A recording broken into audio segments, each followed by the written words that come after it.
Happy Sabbath mga kaigsuunan. Nianausab kita sa atong programa Takna sa Pagtuon o ang atong pagatun-an karon mao ang lesson number 9 sa ato ang Sabbath School quarterly. Ang uluhan niini si Ginoong Hesus nagatagad sa ilang mga kinahanglanon. Jesus ministered to their needs. Sa dili pa kita mapadayon mga higala, maghimo una kita og pasiuna nga pag-ampo uban kang mampingki. Mag-ampo kita. O Diyos na mong amahan, nagaampo kami nining mga taknaang nga ngimong balaan, espiritu ipakunsad gani kanamo tanan, nga makasabot kami sa mga butang espirituhanon, nga may labot sa pagtubo namo diha sa kahamtong sa among pagtuo diha kanimo. Daghang salamat o Diyos sa nagasunod dining maong programa, mga kaigsuunan ug mga higala. Sagang salamat sa imong pagtubag sa among mga pag-ampo o kapasaylohan sa among mga sala. Kay amo kining gipangayo sa ngalan ug gahom ni Ginoong Hesus. Amen. Amen.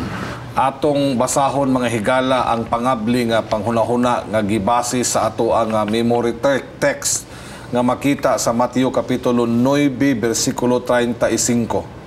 Og si Hesus nagalibod sa tanang mga lungsod ug mga balangay sa pagtudlo didto sa ilang mga sinaguga ug sa pagmantala sa maayong balita sa gingharian ug nagaayo sa tanang balatian ug tanang sakit sa lungsod.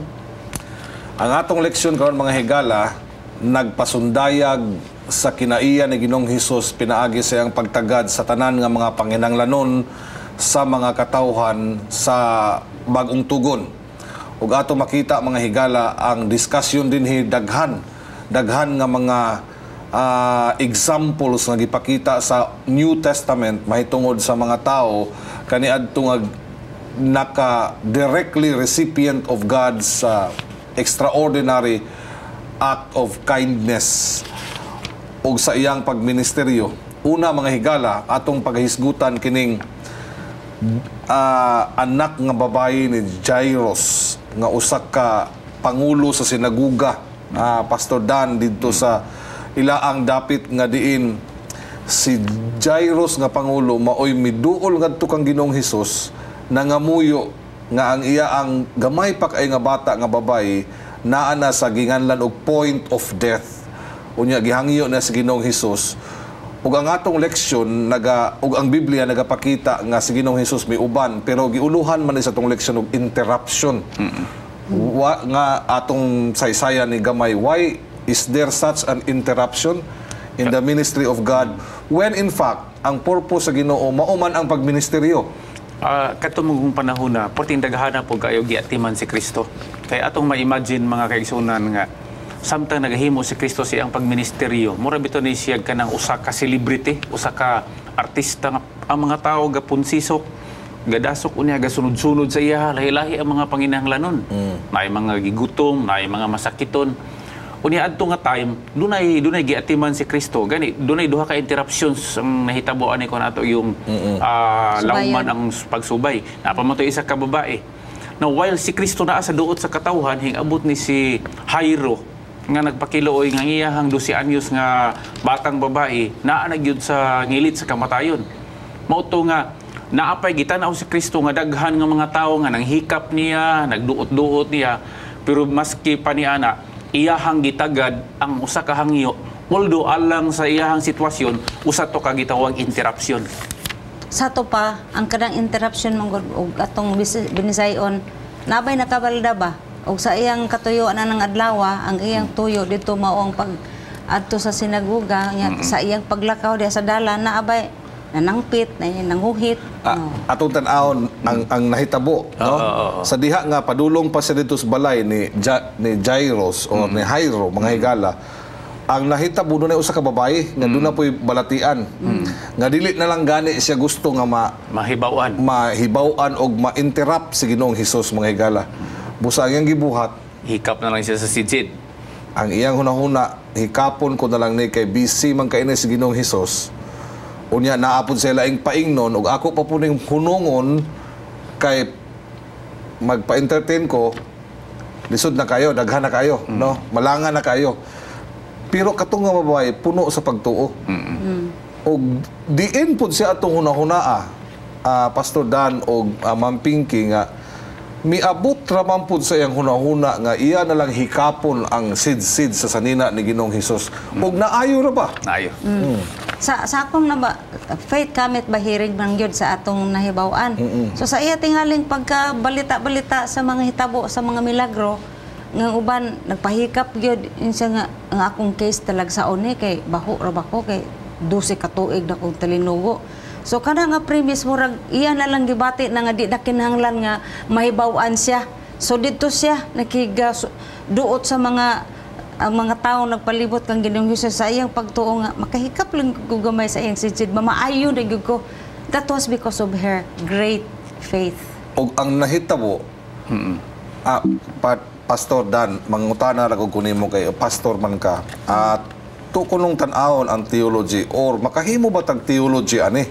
Kay basin baog na maghikap-hikap na lang og sanina para maayo or tungod ba sa sanina nga naayo siya o iyang pagtuo kay matod pa ni Ma'am Pinky tungod man to sa iyang dakong pagtuo. Pero og nganong mihikap pa masanina og wa na lang unta to siya mohikap, maayo ka to siya og wala pud mohikap sanina ni Ginoong Hesukristo. Actually, ato to siyang i-take ang exception instead nga siya ang balaod, no?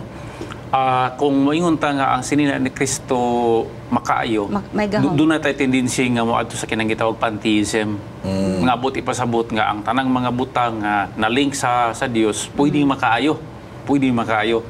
Kadto nga sitwasyon mga kaigsunan, kung imong tan-awon, ang babae, grabe na tong dako agasto niya. Dispirado na kay siya nga sa iyang pangadto kang Ginoong Hesukristo. Si iyang giunahuna Pastor Gingging nga si Kristo was the only hope para niya. Wala na giulain. Unya sa iyang pagkasiya, gusto niya nga hikapon ang sitsid sa Ginoo sa ni Ginoong Hesukristo sa iyang biste. Tungod kay sa giingon nimo ma'am nga faith comes from hearing. Daghan na pong mga incidents sa pagministeryo ni Kristo nga nagkuha siya kanang yuta, gibutang sa mata, giiyang gidihog sa iyahang laway. Dunay panahon nga giistoryahan lang niya, dunay panahon nga gihikap lang niya. Ang maong babae atong makita nga ang iyahang pagtuo by all means nito siya Pastor Gingging. Last hope.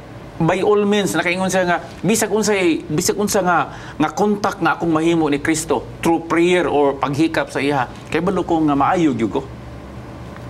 Salamat sa bulawanon nga panghuna-huna mga higala og ang nahitabo naayo ang maong babayi og sa iyang pagkaayo wala gyud to nalilong ni Kristo kay si Kristo gani mismo nasayod siya og mihulong siya og nangutana og kinsay mihikap nako. Actually controversial to siya Pastor kay naamagod sila prevailing culture nga ang babae dili pwede mo hikap sa lalaki. Ang lalaki pwede mo hikap sa babae. Mo na ang iya sa mga Hudyo nga dili ba pareha karon Ma'am Pinky nga anybody ikaw babae pwede ka mo hikap sa lalaki or vice versa. Sa una mortal na siya nga crime ang usa ka babae mo hikap sa lalaki. Apan gibuhat sa maong babae og tungod sa iyang pagbuhat nga mihikap sa sidsid. Technically pwede to siya maingon nga wala ko mohikap nimo sanina rabi ako mihikap. Pero mo si San Pedro nag-irgyo na sila gamay nga argumento ni Kristo. Ingon si Kristo, "Pit, nainhikap nako." Ingon si Pedro, "Daghan na kayong tao dinhi magtutudlo. Di na ta maka-identify kinsi naghikap nimo. Siya na ang naghikap nako kay naay gahom ni gawas ka nako." Pero ang punto mo gito gahom gito nga ning gawas sa iya or kadahibaw lang gid siya kay Ginoo man. Mao giingon niya. Iya matong statement ka naay gahom nga hingawas ka nako. So mao na mga higala nga ang gahom nagagikan sa Ginoo dili pinaagi sa iyang sanina. That's it. Imo mo to gisulti niya. So mao na mga higala ha ato na ang ngayan nga matngunan kay basin baya og moabot ta atong hunahuna pantheism nga pagtulunan mga higala nga mga sanina na lang og mga habol ug unsa nila atong gamiton aron maayo ta. Posible ba na Pastor? Ang gitudlo sa Biblia mao nga si Ginoong Hesukristo ra gid ang makaayo. Ug pinaagi siyang gahom nakadala og kaayuhan ngadto sa babae. Kay nakaagi man ko na sa unang magkuhagpan niyo, ihidot-dot dito sa dibulto aron nga pahid-pahid. Iyo man ayo. Naay usa ka pinulungan na terminology na mga higala nga gigamit nila mga unsay tawag ana sa English nga maayo ka pinaagi sa imong positibo kay nga hunahuna. Gitawag mo ra siya murag placebo effect. Placebo, placebo effect. O mao na mga higala. Pero dili gina siya maoy tumuog tuyo sa discussion sa atong leksyon. Ang point mga higala mao nga God is a God who can be interrupted anytime. Dili siya mahasol mga higala at anytime kung muduol ka basin og magbaton ka sa hunahuna mga higala nga di sa ko moampo rong panahona kay murag daghan kay gaampo sa Ginoo. Basin og busy kay karong panahona ang traffic sa pagampo. Di na lang ko moampo unya ako dapit ka nang murag akurang usa kay basig mabisi ang Ginoo dili niya ma-entertain akong pagampo. Gipasundayag sa Marcos kapitulo 5 mga higala nga bisan si Ginoong Hesus dunay lahi nga adtuan ang babayi nga nagbaton og pagtuo ngadto kaniya naayo sa mao gihapon bisan og wala siya nakighangyo nga ayuhon ni Ginoong Hesukristo pinaagi lang sa iyang pagtuo. Ingon ana ang gahom nga gihatag mga higala. Ana pud pastor no, alang nato nga mga pastors ug alang pud sa mga sakop sa iglesia, kita man ang gitawag agent of restoration. Dili nato isipon nga naay interruption. Supposed to be ang ministry is all ministry. Unya kung naay mga inunta kalit lang diha nga niabot nga like schedules, kalit lang niabot nga mga hangyo, dili gid unta nato naisipon nga interruption. Hinoon pribilehiyo na sama sa nahitabo ni Kristo nga wala niya giisip nga ang pag-insert sa maong babae sa iyang main gyud nga tuyo nahimong interruption. Kay iglesia kita man ang kamot og tiil og mga pamaagi sa pag-extend sa pagministeryo sa Dios ni ining kalibutan. Sa to pa dili na to himuong lola o kanang makabalda ang bisan unsang ning abot sa imuha bisan og hapit ka mo larga inya na ay ning duol sa imo kay nagpakitabang dili nimo na ika makuli. Unta. Salamat mga higala. Dinhi sa Marcos kapitulo 10 46 ngadto sa 52 mao man ni ang sugilanon kang blind Bartimeus butang nga si ginganlag si Bartimeus mga higala. Ug sa Juan kapitulo 5 bersikulo 1 ngadto sa 9 nga diin giayo pod ni Ginoong Hesus kadtong tawo nga dugay na kayong standby dito sa swimming pool kay naghulat siya pero maunahan man gud siya. Kaning duha gipang-ayo ni Ginoong Hesus pero sa wala pa sila ayuha gipangutana man ni Ginoong Hesus og gusto ba kang maayo? Kinsa may dili gusto maayo atong panahon nga mo bitong naa sila sa kahimtang nga talabangonon kaayo niya. Gusto gid sila nga maayo pero unsa may punto nganong gipangutana man ni Ginoong Hesus og buot ka bang maayo? Tingali may buot ipasabot si Ginoong Hesus anto nga naamagoy mga tao nga ang ilang kaayuhan murag sekondary na lang na nganong niyan ko sekondary kana may uban usahay gud na nasa kahimtangan dugay na sa tambalanan. Unya nag-apa sila nga di lang usa mamaayo ni kay na ako'y dawatong insurance. Unsa man gyud ang panginahanglan? Ang kaayuhan o pag-apas ka nga sustinado ka sa imong insurance o sa imong madawat nga kanang gitawag og mga benefits nga madawat. Muna ako nasabtan ana. Sa una pod nga panahon, asking question is a way of trying to start a conversation. Bisan gani karon sa atong panahon mga kaigsunan, kanang pagpangutanan nimo, munay pamaagi na nga makasugod ka og usa ka pagkukabildo nga ang inihang pag-istorya medyo mas lawom-lawom. Akong nasabtan nga si Ginoong Hesukristo gusto gid siya makig-istorya ni bisan kinsa. Tama po itong imong giingon ma'am nga iya pong diskubrihon kung unsa gi imong primary need. Kung primary need sa tao nga maayo siya o secondary need lang kay matud pa nimo na apay insurance o tingali ang iyahang capacity, ang iyang kahimtang, mahimo po ito niyang qualification nga makadawat siya mga hinabang. Mga hinabang. Pero para sa atong leksyon, iyahag yung gi-point out sa atong author nga gusto gid si Kristo nga mo start og usa ka pagpakig-istorya. Iyang giunhan og pangutana. Aron ba pastor ba nga makuha gid ni ang kinatibuk-an sa problema tinuod nga panginahanglan ni anang tawhana. So murag iya sa pangutanon. Kay kung posible pod nga kung giayo ni Ginoong Hesus tong duha ka mga tao diha dayon nga walay pulo pangutana mga higala. Tingali ang kaayuhan nga gihimo ni Ginoong Hesus ngadto sa duha dili kay ma-appreciated. Tinuod ba yan? Dili lang kayo mahinungdanon kay mura ba yun nga, uy, by random na ayo raman taan eh. Posible ni nga natsambahan lang ni unsa. So gwapo gyud nga na ay pagpakigi-istorya. Kanang bitaw pastor mayong ka nga unsa may kanang muhatag bitaw ka usa ka butang sa imong higala. Nga imong nakita nga imong gibati nga kini gikinahanglan pero sa reality murag dili kay to niya gikinahanglan. Whereas kung imong gipangutana unsa man gyud imong greatest need diha og ingon siya ganahan gud ko untag na ay laptop nga maabot sa akong kinabuhi. O may ito kay na-express siya nga mo to iyang need. Mo iyang need ang pagkaayo sa iyang balatian. Mo iyang need nga mamaayo sa pagkatalinugo. So, mo gina nga nagi communication mo na akong nasabtan nga kang Ginoong Hesus nga naagi communication, naagi tay link sa iyaha. Mga higala, nana po yung lahi nga klase sa pagkaayo nga gisulat sa Marcos Kapitulo 2, versikulo 1 ngadto sa 12. Makita nimo nga dunay usa ka tawo nga bakol, dili makalakaw mga higala, unya sa diha nga naghimo si Ginoong Hesus og pagpangwali didto sa templo, sinaguga mga higala, dunay tao didto nga gusto nila untang dad-on aron patambalan na Ginoong Hesus pero kay dili man gyud madala tungod sa bagang duot sa mga katawhan. Nahuna-hunaan na lang nila nga ipaagis atop. Gibuslutan nila ang maong atop mga higala o gitunton didto ang maong tao nga dili in taon makalakaw kay nabakol naman siya.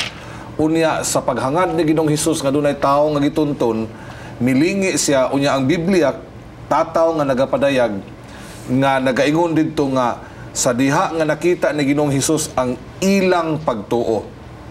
Ang ila man Apil to nagdayong. apil ang nagdayong ang gatunton sa mao nga pisi maumay gitagaag dako nga credit mga higala dili ra sa tao nga bakul. Unsa may kalabutan ani sa ato nga moderno nga application mga higala, Pastor Danny o Ma'am Pinky, nga posible nga di naman ta magtinuntunay karon. Unsa may moderno na to nga application nga atong mahimo ani nga gitagaan man og mention og credit ang pagtuo sa mga tao palibot nga nagtabang atong bakul nga tao nga nagtunton. Before ta mo ana pastor kanang punto nga gipasanto pa atong leksyon nga si Ginoong Hesus nahibalo og unsa nga isyu gyud ang gikinahanglan ato nga tawo. More than physical. It was not physical restoration kay paralytic man siya nga iyang gihandom kundili ang kapasaylohan o kasiguruhan, kapasaylohan sa iyang sala. Iyang sala. O kay murag tingali sa iyang kuan nga unahon sa na niya before ko mamaayo kay mo man naghatag niya kahasol. Naapoy mga balatian di ay Ma'am Pinky o Pastor Danny nga directly the result of guilt. Gihambin ba sa ila ang mga kasing-kasing. No? Tinuod na. Ug mo hinungdan nga ang una gid nila nga gusto lang sila makalingkawas ba sa burden nga ilang ginapasan sa ilang kasing-kasing siguro nga gusto sila nga nakadumdum ko sa akong ginabay studihan sa una nga kanunay siyang magapangayo ba og pangutana nga pasayloon pa ka kus Ginoo, Pastor. Ingon ana ba? Oh. Karon balik ta sa ato ang atong credit ba? Kato akong gipangutana ganina mahitungod sa pagtuo sa mga tao sa palibot sa moderno na to nga application unsa man ni Actually, ingon nga iglesia, doon na tay katungod nga like atay mga intercessory prayer, no? Atong giampo tong uban. Para nako ang pagtuo sa usak ka group of believers, panalitan natay usa nga masakiton, atong dalhon dito sa hospital. Kana siya mga contributory factors na siya mga kaigsunan nga sama sa gihimo ni adtong pipila ka tawo nga nagdayong ni adtong habol nga tungtungan sa masakiton. Nakita ni Kristo ang ilahang pagtuo. Kay kung wala pa to sila pagtuo, kinsa may maghago-hago ang ilang gihimo. Extraordinary man to siya, Ma'am Pinky. Ilang giablihan ng atop. Hinoon kay balo man ta sa iyahang background ana, sitwasyon nga ilang atop sa una kanang dili man pareha sa atong atop sa pagkakaron. Nagyayog lansang. Pero ang punto din sila kooperasyon. Makaingon ko nga as a community of believers, kita nga iglesia Adventista, naatay mga buluhaton nga kana siya nga buluhaton matagaan og credit ang atong personal nga pagtuo for and in behalf ni adtong usa nga nanginahanglan. Masakiton ba o tingali na ay problema sa laing pamaagi? Dako o kahimuan mga higala ang atong pagtuo. Bisan kung kita nagatabang lang sa mga tao nga nagmasakiton. Ang Biblia nagatudlo ni ana. Gani, ginaawhag kita sa Biblia. Mabasa na to na diha sa Santiago, Kapitulo 5. No? Nga kung doon na ba'y nagbalatian diha kaninyo, pagampo kamo. Ug ang pagampo dakog kahimuan. So ang pagampo nato mga higala dili man tingali ta makatuntun og pisi apil sama sa unang panahon nga nahitabo apan kita makatuntun sa pisi sa pagampo ngadto sa usa ka tawo nga nagbalatian ug ang ato nga pagampo nga inubanan sa pagtuo nagadalat og kaayuhan sa mga tawo nga nagbalatian. Mao na karon atong hisgutan ang gamay nga paghitabo ni Dorcas, usa ka popular nga figure sa New Testament, makita na sa Acts chapter 9 nga ang influensya dako kayo tungod kay ang iya ang kamatayon gikaguol sa tanan nga mga tao sa palibot kay do naman siya talagsaon kayo nga hiyas ug gasa nga matinabangon sa mga tao nga galisod. Ug ang nahitabo kani si Dorcas giayo gani ang iya ang kamatayon na himutong temporary lang kay na ayo man siya nabalik. Sa to pa may labot kibali ang imong ang mga tao sa imong palibot sa buhi ka pa. May intercessory power kay nga naman og si Dorcas dili pa to manggihatagon og maluloyon sa mga walay mga sanina matinabangon magutong bayhana sumala pa sa record. So sa diha nga namatay siya naguol kayo ang mga katilingban. So sila may nagampo nga unta mabalik sa mga babuhi siya. Di ba? O tungod ni adto ang pagministeryo sa sa disipulo Pedro nagadala og kaayuhan dili kay kaayuhan kun dili nakadalag pagbalik sa kinabuhi ni Dorcas. No? Karon ang ato ang leksyon nagtawag na pud sa iglesia balik pastor no. Sa Lucas 14 dunay gi-emphasize dinhi nga sa 25 ngadto sa 35 gina-emphasize atong leksyon nga kung muhimo ta og ministeryo we also have to understand the cost of the ministry aron dili mahimong pakyas ang atong pagministeryo. Kay unsa may related ana sinukod ba di ay ang ato ang pagtabang? Dili magyud sinukod no. Pero namang degree of importance bitaw. Gani ang atong leksyon mga kaigsunan nagpahinumdom nga sa atong pagtagad sa atong mga sakop sa iglesia nakahatag ni kahumot sa iglesia ngadto sa gawas. Kay panalitan in the case of Dorcas no, iyahang giatiman ang iyahang inner circle, ang iyang mga higala mga kaigsunan. Kini siya nga punto naghatag og gwapo nga impresyon dito sa gawas nga di ay kanindot di anang ilang iglesia. Kung sakop ka, will take care ka. Kung sakop ka, will fed ka o natagaan ka sa sakto gyud kayo nga interest o sakto kaayo nga pagtagad. Now, kanang giingon nga kinahanglan tan-awon pud ang cost, no? Buti pasabot mga kaisunan nga ang tanan nga ang kausa sa ministry should be done himuon ni siya kung unsa gyud ang pinaka-importante o ang gikinahanglan sa usa ka panahon. Naghantag pwede magud nga himuon no usahay makatag na ato ang mga pagtagad nga dili nato makita kung unsa gyud ang pinakasakto o pinaka-interest o gikinahanglan sa usa ka sa panahon mo na nga tan-awon pud lantaon siya tama ba appropriate ba siya sa to pa pastor ba mabahin man gud ang atong pagtagad unsa man ning atong itabang sa iglesia pag tagbo ba ni sa iyang gikinahanglan sa iyang basic needs o sa iyang mga wants. So mao na atong pagtagad nga anta maigo sa iglesia dili kay ang iyang mga gusto lang kun dili ang iyang yung gikinahanglan espirituhanon material. Kana salamat kayo mga higala. Ang ingon nga usa ka iglesia no mga katawhan nga gipanagtawag sa Dios diha sa kahayag nalangkob sa iglesia atong pamalandungan strategize ato nga timbangon ang atong mga aksyon nga pagabuhaton aron mga kahigalaan mahimong magbalampuson ng atong pagministeryo. Kay posible nga dako kayo ang atong concern apan dili paigo tanan ang atong resources.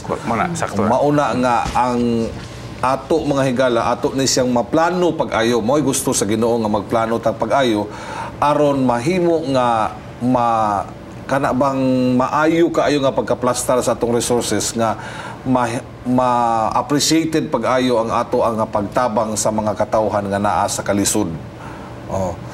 Bisan mo focus lang ganita sa usa ka area sa ministry, duha ka area, simple lang kaayo mga higala, dako na kay na og impact sa tao sa palibot, na for example kaning Alcoholics Anonymous nga nag-focus lang sila sa mga tao nga na-addict sa alcohol, naapoy nag-focus sa na-addict sa tabako. Ingana mga higala, simple kay ang ilang strategy, simplified, dili kayo broad ang spectrum pero maayo. Ingani ang gusto sa Ginoo mga higala, tungod kay we do not have all the resources.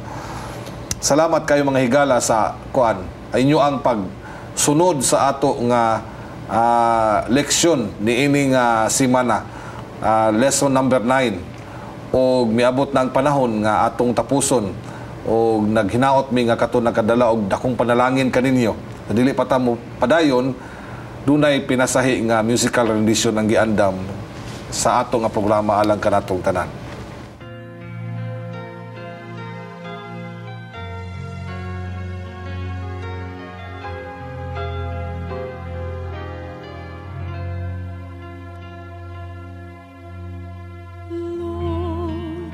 I give myself to thee, just as I am.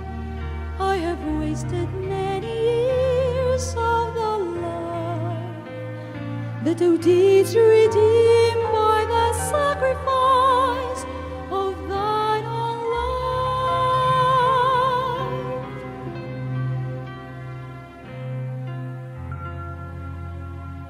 Take my heart and make it pure.